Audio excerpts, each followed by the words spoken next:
ଥରେ କହିଲେ ଆପଣ ବୁଝିଲେନି। ତେଣୁ ହେ ମୋର ବିଦ୍ୱାନ ବର୍ଗେ ଏଠି ବିଶ୍ୱ ଚିନ୍ତାମଣିକି ପାଇବା ପାଇଁ ଗଲାବେଳେ ଗୋଟେ ସୁନ୍ଦର ପୁଷ୍କରିଣୀଟିଏ ପଡ଼ିଲା। କେହି କହନ୍ତି ନଦୀ ପୁଷ୍କରିଣୀଟି ପଡ଼ିଲା। ସେ ପୁଷ୍କରିଣୀଟି କେମିତି ହେଇଛି? କବି ସମ୍ରାଟ ଉପେନ୍ଦ୍ର ଭଞ୍ଜ ଆଜିକାଲି ଆଉ ଗାୟକ ମାନଙ୍କ ଠାରୁ ଆପଣ ପୁଷ୍କରିଣୀ ବର୍ଣ୍ଣନା ପାଉନାହାନ୍ତି। କୁଆଡେ ଗଲେ ମଙ୍ଗଳ ସାର୍ ଗୋଟେ ପୁଷ୍କରିଣୀ ବର୍ଣ୍ଣନା ଗାଉଛି। ଆପଣ ମାନଙ୍କର ଲେଖିଛନ୍ତି କବି ସମ୍ରାଟ ଉପେନ୍ଦ୍ର ଭଞ୍ଜ ବହି ଲାବଣ୍ୟବତୀ। ସେ ପୁଷ୍କରିଣୀ ପାଖରେ ଠିଆ ହେଇକି ନୀଳମଙ୍ଗଳ ଦେଖୁଛନ୍ତି। ପୁଷ୍କରିଣୀର ଶୋଭା ଇଏ ସୌନ୍ଦର୍ଯ୍ୟ ବିକାଶ କରା ଦେଖିବା ଯିଏ ଦୁନିଆର ସବୁଠାରୁ ସୁନ୍ଦର କିଏ ତାକୁ ଦେଖୁଛନ୍ତି। ପୁଷ୍କରିଣୀ କେମିତି ହେଇଛି? କହିଲା ସରସି ଶୋଭିତ ନାହିଁ ମନ ନେତ୍ର ଲୋଭିତ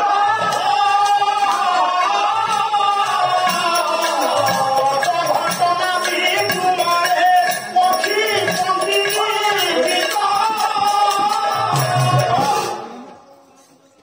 ସରସି କହିଲେ ପୁଷ୍କରିଣୀ। ପୁଷ୍କରିଣୀ ଚାରିପଟ ଯାକ ସବୁ ପାହାଚ ହେଇଛି। ଯେମିତି ମଞ୍ଚରେ ଗାୟକ ଯୋଉ ପଟ ଆସିଲେ ବି ମଞ୍ଚ ଉଠି ପାରେ। ଚାରିପଟେ ପାହାଚ। ସାର୍ ମୁଁ ଜାଣିଛି ପରା ଏଇଥିପାଇଁ ଅଳଙ୍କାର ଦିଆହେଲା। ଦେଖନ୍ତୁ ଅଳଙ୍କାର ଦେଲାବେଳକୁ କେମିତି ସରୁଛି। ସରସି ଶୋଭିତ ନାହିଁ ମନ ନେତ୍ର ଲୋଭିତ। ସେ ସରସି ପୁଷ୍କରିଣୀ କି ଦେଖିଲା ବେଳକୁ ମନ ନେତ୍ର ଦିଟା ଯାକ ଲୋଭା ସତ ହଉଛି। ତଟ ଘଟଣା ବିଦ୍ରୁମରେ ତଟ ଦେଶରେ ପାହାଚରେ ବିଦ୍ରୁମ କହିଲେ କୋହଳାରେ ସବୁ ଚିତ୍ରିତ ହେଇଛି। ଭଞ୍ଜ କହିଲେ ଇଏ ପୁଷ୍କରିଣୀ ପୁଷ୍କରିଣୀ ନୁହଁ। ଇଏ ଯୋଉ ତଟ ଦେଶ ପାହାଚ ପାହାଚ ନୁହଁ। ଇଏ କଣ କହିଲା କିନିଳ ଶାଢ଼ୀର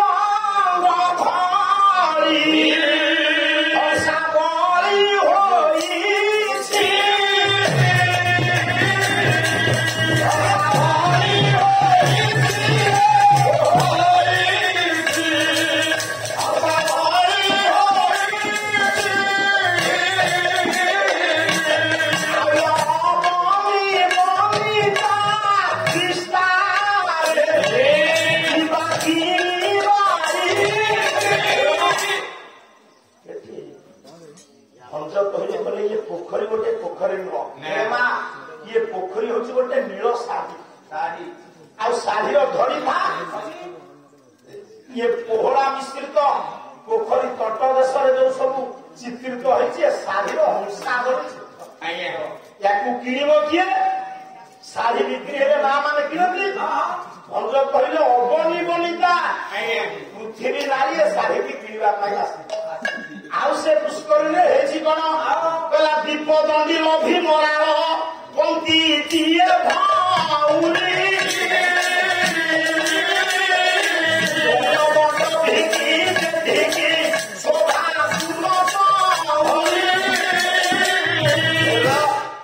ବାବୁ ମାନେ ତୁମ ଗାଁରେ ପୋଖରୀ କି ଖୋର୍ଦ୍ଧାରେ ବହୁତ ପୋଖରୀ ମୁଁ ଦେଖିଛି। ପୋଖରୀ ଭିତରେ ଗୋଟେ ମନ୍ଦିର ଥାଏ। ସେ ମନ୍ଦିର ନାଁ କଣ? ଦୀପଦଣ୍ଡୀ ମାଛ ରହିବା ମନ୍ଦିର ନା ଦୀପଦଣ୍ଡୀ ଲୋଭି ମରାଳ ପନ୍ତି ଦିଏ ଭଉଣୀ।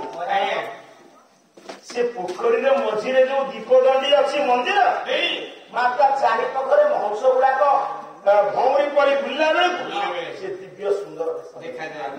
ଦୀପଦଣ୍ଡୀ ଲୋଭି ମରାଳ ପନ୍ତି ଦିଏ ଭଉଁରୀ ବଡ ବଡ ଭିକି ଭିକି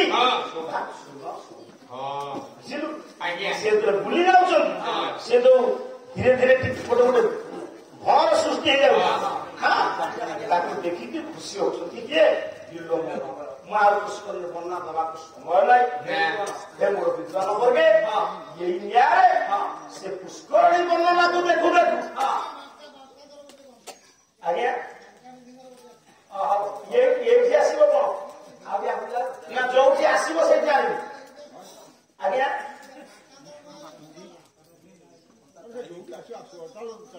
ଆପଣ କହିବେ ବାଙ୍କାକର ଆଣନ୍ତୁ। ସେଇଆ କହି କି ପାଲା ଏଗୁଡା କଣ କରୁଛନ୍ତି? ତାର ଜାଗା ଅଛି ଆପଣ ବ୍ୟସ୍ତ କାହିଁ ହଉଛନ୍ତି? ମୁଁ ତ କିଛି କହିନି ଆପଣଙ୍କୁ ଯୋଉଠି ଆସିବ ଆପଣ ଅନୁରୋଧ କରୁଛନ୍ତି ଆମେ ବି ହାତ ଯୋଡୁଛୁ ଆମେ ସେମିତି ଆଣିବି ଏଇ ଖୋର୍ଦ୍ଧା ମନ୍ଦିର ଗୌରବ କବିବର ତାଙ୍କର ନିରାଶଙ୍କର ଦେଖିବେ କି ସୁନ୍ଦର ଆଜ୍ଞା ପୁଷ୍କରଣୀ ବର୍ଣ୍ଣନା କରିଦେଇଛି ତ ତାକୁ ଆଉ ତାପରେ ଗୁରୁତ୍ୱ ଦଉନି ମୁଁ ଆପଣଙ୍କ ପାଇଁ ନିଶ୍ଚିତ ଭାବେ ସୁନ୍ଦର ଖୁସି ଆପଣଙ୍କ ଉପରେ ଆପଣ ପାଲା ପ୍ରେମୀ ଏବଂ ବାଙ୍କାଦାସ ପ୍ରେମୀ हे मोर विद्वान कवि ये न्याय बाबू आया आज से पुष्करणी ठिया है देखुंट से गोटे सुंदर स्त्री लोकटे गाधोई ओदा गरगर है भंज कहले से केमती देखा जाउछि स्नान सारी स्नान बसे कूड़े कूड़ पाइका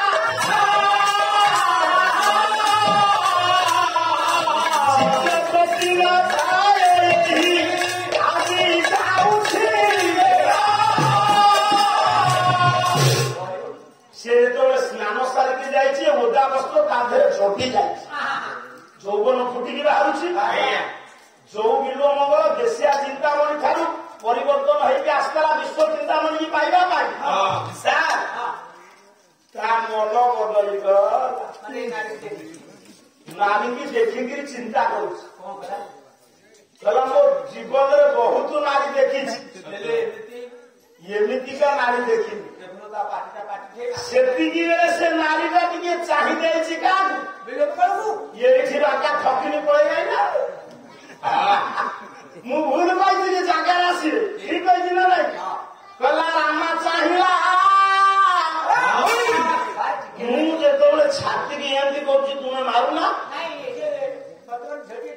ତୁ ମତେ ଚିଞ୍ଚୁ କେମିତି ଏ ଝିଅ ଠିଆ ହବ ନା ବାଙ୍କା ବୋଲିବି କଣ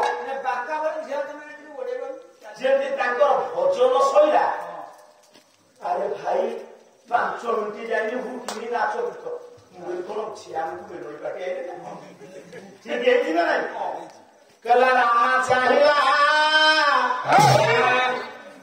ମନ ମୋହିଲା କାମ ଢୋଳରେ ତନୁ ରହିଲା ରାମା ରହିଲା ମନ ମୋହିଲା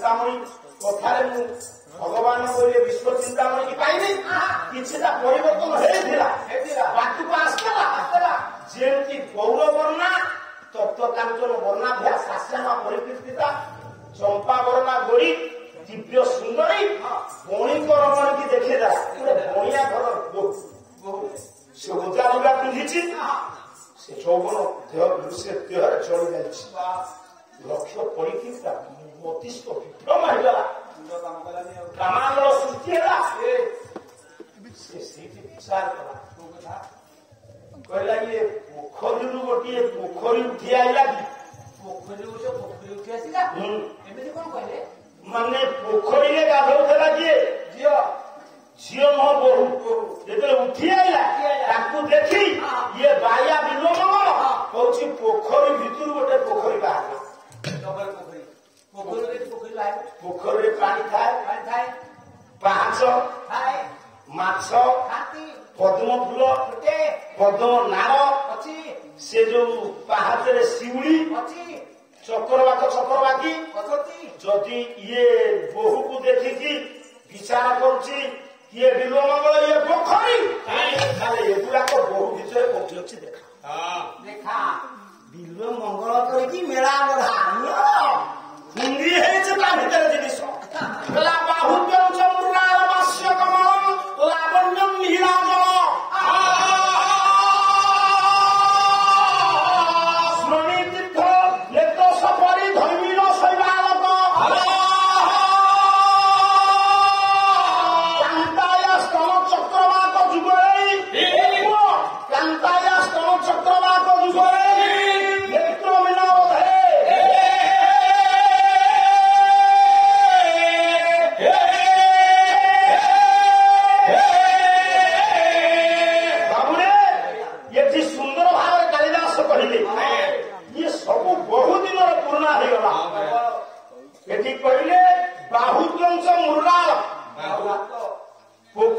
ପଦ୍ମ ଫୁଲ ଥାଏ ପଦ୍ମର ନାଳ କିଏ ନା ଏ ସୁନ୍ଦରୀ ରମଣୀର ଦୁଇଟି ବାହୁ ମୁଖ ହଉଛି ପଦ୍ମ ସେ କହିଲେ ମୁଖ ପଦ୍ମରୁ ଇଏ ଦିଟା ଯାକ ହାତ ତଳେ ଟେକି ଯାଇଛି ଇଏ ସତେ କଣ ପଦ୍ମ ନାଳ କି ବାହୁ ଦଉଛ ମୃଣାଳ କିନ୍ତୁ ମୃଣାଳ କହିଲେ ନାଳ ମୃଣାଳ କହିଲେ ସେଟା ପଦ୍ମ ଭିତରେ ଥାଏ ତଳେ ଥାଏ କଣ ଏକ ପ୍ରକାର ଚେର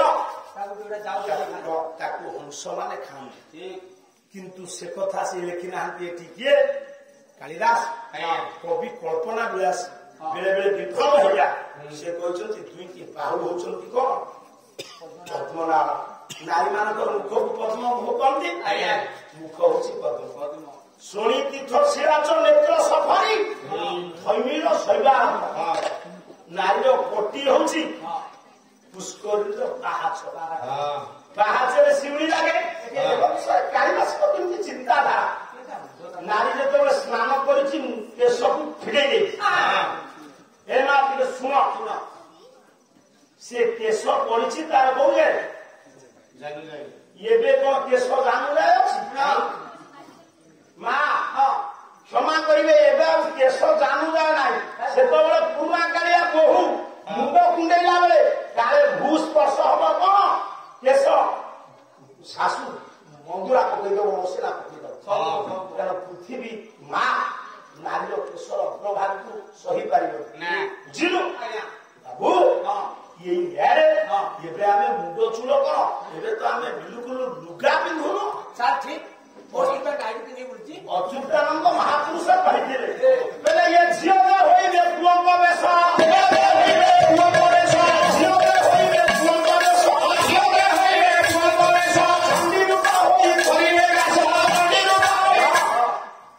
କଳିଯୁଗର ଶେଷ ସମୟରେ କେତେ ବର୍ଷ ପୂର୍ବରୁ ଅଚ୍ୟୁତ ଲେଖିଥିଲେ ଝିଅ ମାନେ ପୁଅର ବେଶାରେ ହେଇନାହାନ୍ତି ଏବେ କୋଉ ଝିଅ ବିନା ଜିନରେ ଯାଉଛି ଝିଅ ଯୋଉ ହୋଇବେ ପୁଅଙ୍କ ବେଶ ଚଣ୍ଡୀ ରୂପା ହୋଇ କରିବେ ଘାସ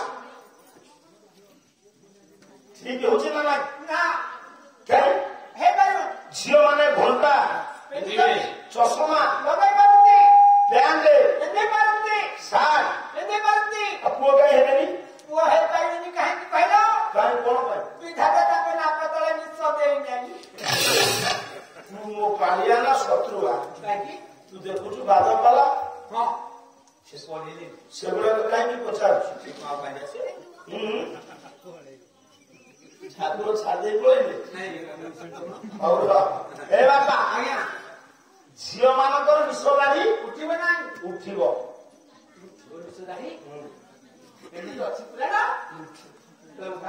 ମନକୁ କହୁନି ଅଚ୍ୟୁତାନନ୍ଦ ମହାପୁରୁଷ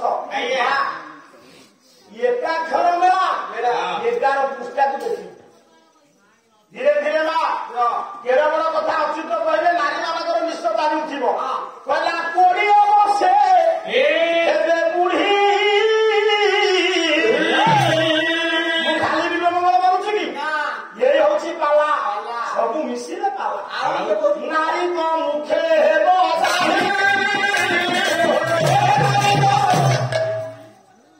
ଆସୁ ଭାଇର 10 ପକେଇ ଦିଅ ପୁରା କାହିଁ ତଳକୁ ଚାଲିଥିଲା ନାରୀ କ ମୁଖେ ହେବ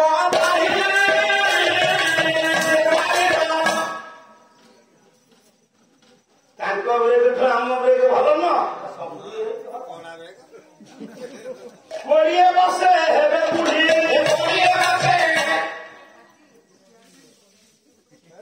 ମା ଦେଖୁଛ ଆମେ କେଇଟା ଟଙ୍କା ପାଇଁ କେମିତି କାମୁଡା କାମୁଡି ତୁମେ ପାଟି କରୁଛ ନାରୀ ମୁଖେ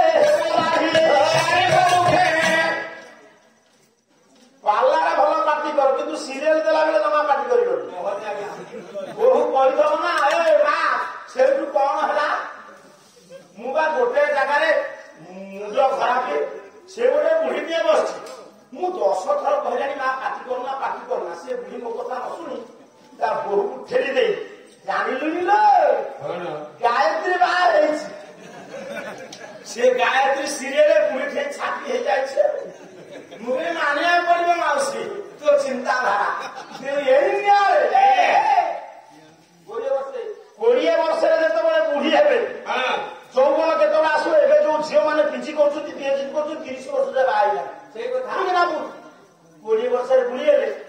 ଆସିବ କେତେ ବର୍ଷରେ? ତମେ କହ। ସେଇ ଅଚ୍ୟୁତ କାହା ଜଳପଦ ଲେଖିଲେ କହିଲା ତିନି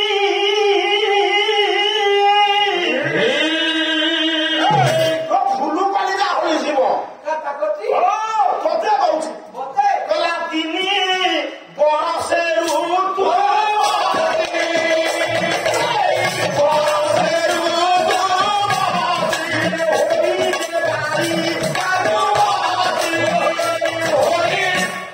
ଧାନ କୁଟିଲେ ବନ୍ଦ 3 ବର୍ଷରେ ଋତୁମତୀ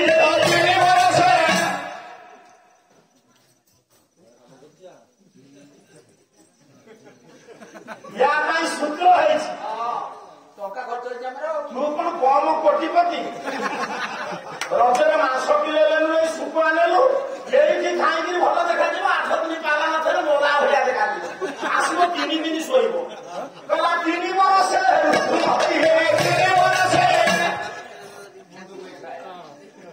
3 ବର୍ଷରେ ଝିଅ ଋତୁ ଦର୍ଶନ କରିବେ। ଆପଣ ମତେ ପଚାରିବେ କାହିଁକି 3 ବର୍ଷରେ କରିବେ?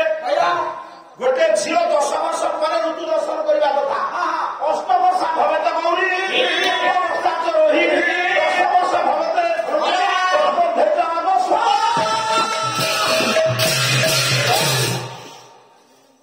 ନାରୀ ଯେମିତି ଋତୁ ଦର୍ଶନ କରେ ଗୋଟିଏ ଋତୁରେ 2 ଥର ଋତୁ ହୁଏ ନାରୀର ଠିକ ନା ଭୁଲ? ଋତୁ ବଦଳିଯିବ ପୃଥିବୀ ନାରୀ ଭିତରେ ଋତୁ ପୃଥିବୀ ପୃଷ୍ଠରେ ପ୍ରକୃତିର ଋତୁ କଣ ଋତୁ ବଦଳିବ? ଯେତେବେଳେ ସାରେ ପୃଥିବୀ ବିଷାକ୍ତ ହେଇଯିବ ଜଳ ବାୟୁ ପରିବେଶ ବିଷାକ୍ତ ହେଇଗଲେ ପୃଥିବୀ ହେଇଯିବ ରୋଗୀଣା ନାଇଁ ପୃଥିବୀ ଯେତେବେଳେ ରୁଗ୍ଣ ହେଇଯିବ ସେତେବେଳେ ଠିକ ସମୟରେ ବର୍ଷା ହବନି। ଏବେ ଲଘୁଚାପରେ ବର୍ଷା ନା ମୌସୁମୀରେ ବର୍ଷା କଣ? ଆଜ୍ଞା ଠିକ ନା ଭୁଲ? ବିଷାକ୍ତ ହେଇଯାଇଛି ପୃଥିବୀ। ଅଚ୍ୟୁତ ସେଇ କଥା ପରିଷ୍କାର ଲେଖିଛନ୍ତି ଇଏ ପୃଥିବୀ ମା ଋତୁ ବଦଳିବ କେତେବେଳେ? କହିଲା ୟା ଆଷାଢ଼ ମାସରେ ଫାଟିବ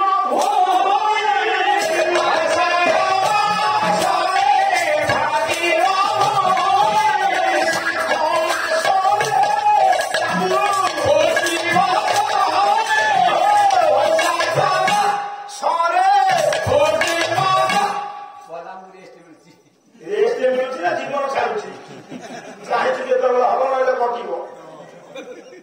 ତୋର 30 ଭାସୁ ଭାଇର 10 କଟି ସାରିଲାଣି। ତୋର କଟେଇବେନି କାହିଁକି ତମେ ତ ଜାଣିଛ ବଡ ପରିବାର ମୋର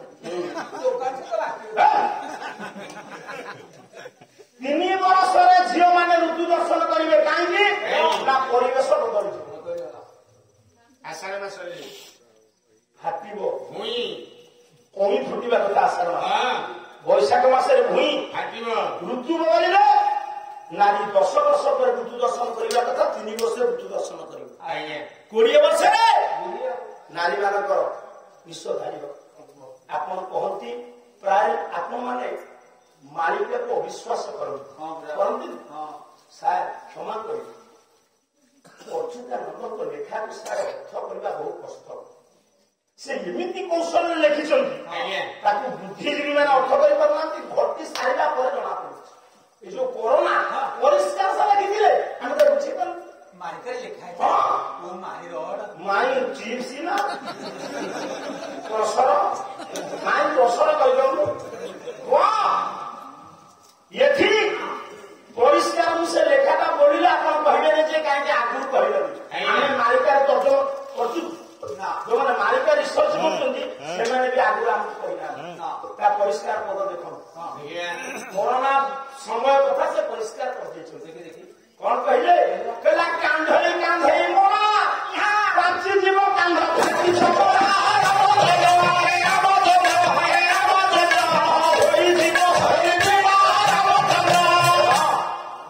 ଗୋଟେ ଗାଁରେ 2-3 ଜଣ ମରିବେ ନା କଣ ଏତେ ମରିବେ ଯେ ମୋଡା କାନ୍ଧେଇ କାନ୍ଧେଇ ଚମଡ଼ା ପାଚିଯିବ। ଆମେ ଆଜି ବାଉଳା ହଉଛୁ ୟାକୁ ଚାହିଁ କହିବି କି ସାଡ଼କୁ ଚାହିଁ କହିବି ତମେ ମତେ ଯାଇ କରୁନ କାନ୍ଧେଇ କାନ୍ଧେଇ ମୋଡା ପାଚିଯିବ କାନ୍ଧ ଫାଟି ଚମଡ଼ା ଦେହ ହୋଇଯିବ ସରିପିଡ଼ା। ଏଠି କଣ ଧାନ ରୁଆ ହଉଛି ସରିପିଡ଼ା ଆପଣ ସେମିତି କରିବେ ଆଜି ଯେ ବହିବ ଶବ କାଲିକି ସେ କାହା ବସିବ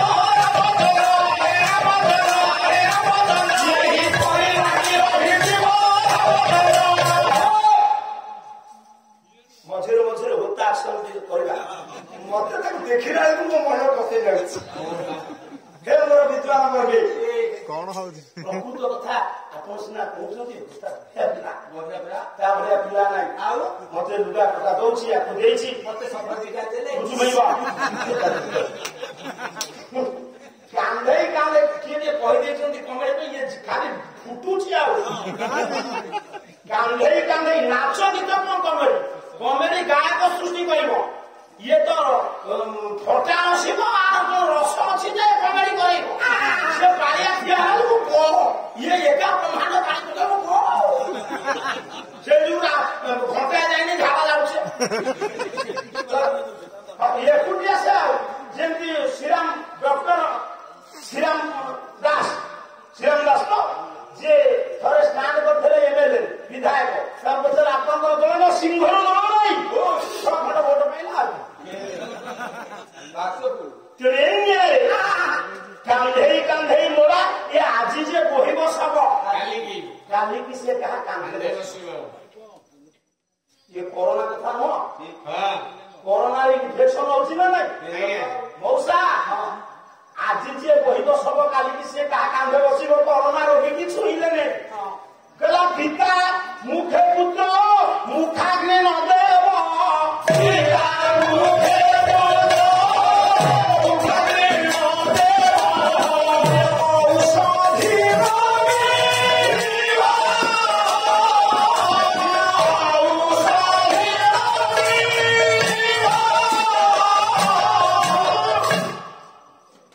ବାପା ମୁହଁରେ ପୁଅ ମୁଖାଗ୍ନି ଦବ ନାହିଁ ମୁଖାଗ୍ନି ଦେଇଛି ଦେଲା ନାହିଁ ବାପା ପୁଅର ଯେତେ ଅପଡ଼ ହଉ ବାପା ମଲା ମାନେ ପୁଅଟି ମୁଖାଗ୍ନି ଦବା କିନ୍ତୁ ବାପା ମୁହଁରେ ପୁଅ ମୁଖାଗ୍ନି ନ ଦେଲାନି ଇଏ 500 ବର୍ଷ ତଳର ଲେଖା ଇଏ ଘଟଣା ଘଟିଲା ତେଣୁ ସେ ଯାହା ଲେଖିଛନ୍ତି ଅଚ୍ୟୁତ ଭୁଲ ସେ ହଉଛନ୍ତି ଆଷ୍ଟ୍ରୋଲୋଜି ଭବିଷ୍ୟତ କାଳ ନିର୍ମାଣ ମଠ ମହନ୍ତ ବିବାହ ପ୍ରତିଭା ଅମ୍ଳାନ ପ୍ରତିଭା ଦ୍ୱୈତ ପ୍ରତିଭା ମୂର୍ଧନ୍ୟ ପ୍ରତିଭା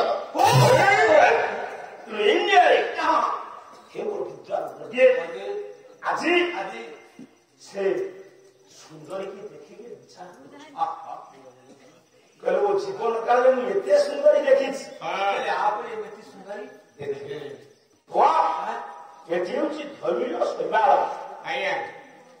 ସେ ଯୋଉ ପଡିଛି କେଶ ସେ ହଉଛି କଣ ଶିଉଳି ଦେଖନ୍ତୁ କି ସୁନ୍ଦର ଲେଖା କହିଲେ ନାରୀର ପଟି ହଉଛି ପୁଷ୍କରିଣୀର ପାହାଚ ଆଉ ତାର ଯୋଉ କୁଞ୍ଚିତ କୁନ୍ତଳ କେଶ ରାଶି କୁଞ୍ଚିତ କୁନ୍ତଳ କେଶ ରାଶି ସେ ହଉଛି ଶିଉଳି କି ସ୍ତନ ଚକ୍ରବାକ ଯୁଗଳେଇ ଇଏ ଦୁଇଟି ବକ୍ଷ ହଉଛି ଚକ୍ରବାକ ଆଖି ହଉଛି ନେତ୍ର ମୀନ ନେତ୍ର ସଫରିକି ମାଛ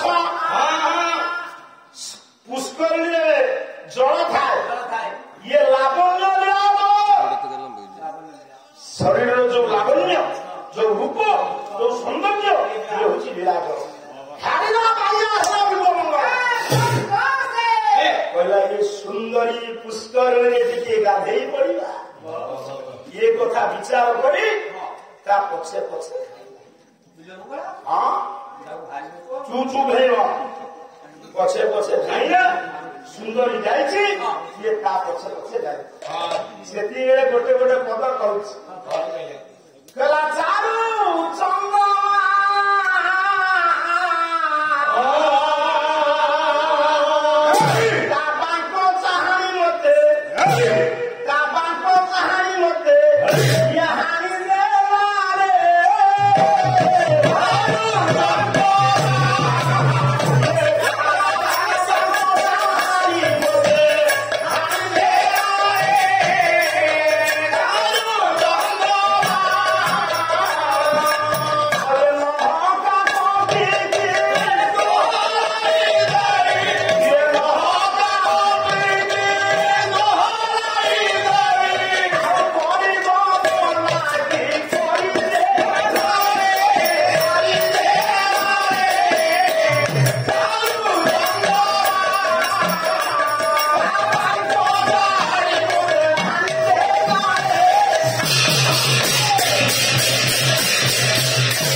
ସୂର୍ଯ୍ୟ ଉଦୟ ହେବା ପୂର୍ବରୁ ସ୍ନାନ କରନ୍ତି। ସାର୍ ତେଣୁକରି ଗାଁର ସବୁ ଯାକ ନାରୀ ସ୍ନାନ କରିକି ଆସୁଛନ୍ତି। ଇଏ ବାଇଆ ବିଲମଙ୍ଗଳ ତା ପଛେ ପଛେ ଧାଇଁଛି।